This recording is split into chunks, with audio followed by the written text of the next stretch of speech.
Hello guys, ito na pala yung linuto ko ng pansit canton, anin ko.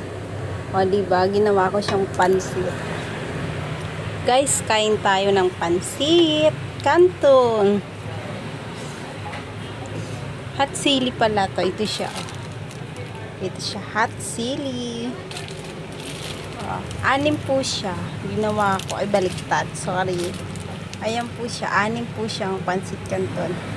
Para siyang pansit. Pansit na siya, hindi na siya pansit canton.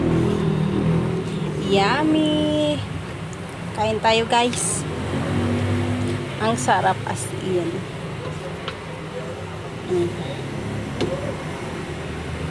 Diba, hinukay-hukay ko na. Kasi gusto kong pakita sa inyo yon.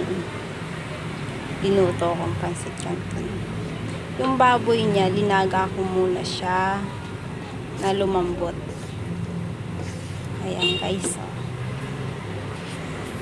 Bye-bye guys. Sa susunod na video ko na naman.